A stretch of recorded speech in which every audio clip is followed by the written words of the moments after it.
Iraq মসুলের দক্ষিণে ISIS হত্যাকাণ্ডের পর গণকবর খনন শুরু করেছে।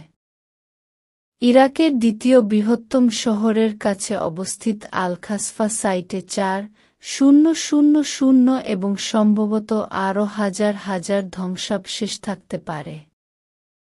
ইরাকি কর্মকর্তারা 2014 সাল থেকে দেশের বিশাল অংশ দখল করার পর 3 বছর পর পরাজিত হওয়ার আগ পর্যন্ত বেসামরিক জনগণের উপর চালানো হত্যাকাণ্ডের সময় আইএসআইএস কর্তৃক রেখে যাওয়া একটি গণকবরের খনন কাজ শুরু করেছেন।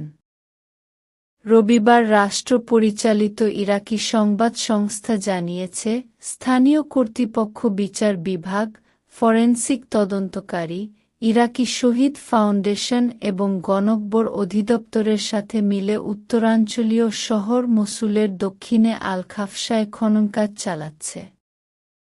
এই স্থানটি প্রায় 150 মিটার, প্রায় 500 ফুট গভীর এবং 110 মিটার, 360 ফুট প্রশস্ত একটি গর্ত, আইএসআইএল দ্বারা সংঘটিত কিছু ভয়াবহ গণহত্যার ভয়াবহ দৃশ্য বলে মনে করা হয়।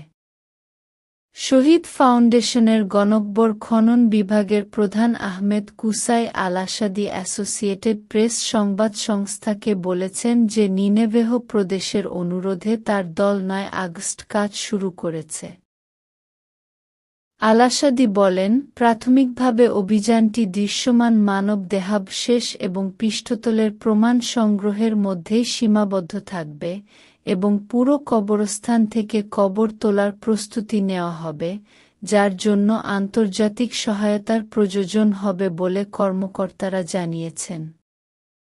এরপর ফাউন্ডেশনটি একটি ডাটাবেস তৈরি করবে এবং সন্দেহভাজন ভুক্তভোগীদের পরিবারের কাছ থেকে ডিএনএ নমুনা সংগ্রহ শুরু করবে। সালফার জল এবং অবিস্ফোরিত অস্ত্রসহ স্থানের বিপদগুলি মোকাবেলা করার জন্য বিশেষ সহায়তা পাওয়ার পরেই কেবল সম্পূর্ণ কবরস্থান থেকে কবরস্থান উত্তোলন করা সম্ভব। জল মানুষের দেহাবশেষও ক্ষয় করে থাকতে পারে, যা ডিএনএ শনাক্তকরণকে জটিল করে তোলে। এই উপাদানগুলির উপস্থিতির কারণে আল-খাফসা একটি অত্যন্ত জটিল স্থান, আল-আসাদি যোগ করেন।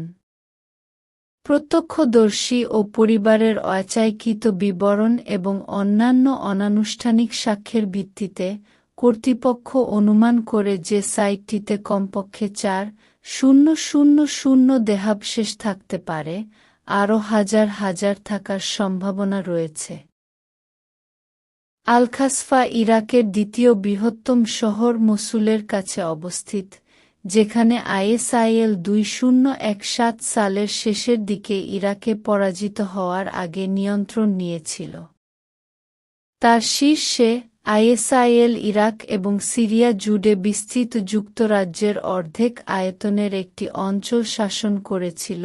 পরবর্তীতে রাক্কা ছিল তাদের স্বঘোষিত খিলাফতের রাজধানী। এই গোষ্ঠীটি তার বর্বরতার জন্য কুখ্যাত ছিল। এই গোষ্ঠী হাজার হাজার ইয়াজিদি জনগোষ্ঠীর উপর গণহত্যা চালিয়েছিল এবং হাজার হাজার ইয়াজিদি নারীকে দাসত্বে বন্দী করেছিল। দীর্ঘদিন ধরে নির্যাতিত ইয়াজিদিরা, যাদের বিশ্বাস জরথুস্ত্র ধর্মে নিহিত, তারা এখনও 2014 সালে ইরাকের সিনজার জেলায় তাদের সম্প্রদায়ের উপর আইএসআইএলের আক্রমণের ভয়াবহতা থেকে সেরে উঠছে। নিনেভেহের 7,000-টিরও বেশি নিখোঁজ মানুষের মামলায় কাজ করা আইনজীবী রাবাহ নুরি আত্তিয়াহ এপিকে বলেছেন যে তথ্য থেকে জানা যায় যে আল-খাসফা আধুনিক ইরাকি ইতিহাসের বৃহত্তম গণকবর। তবে আল-আসাদি বলেছেন, তদন্তকারীরা এখনও এর আকার নিশ্চিত করতে পারেননি। সেখানে থাকা আনুমানিক মানব দেহাবশেষের প্রায় 70% ইরাকি সেনাবাহিনী এবং পুলিশ কর্মীদের, সেইসাথে ইয়াজিদি সহ অন্যান্য ভুক্তভোগীদের বলে মনে করা হচ্ছে।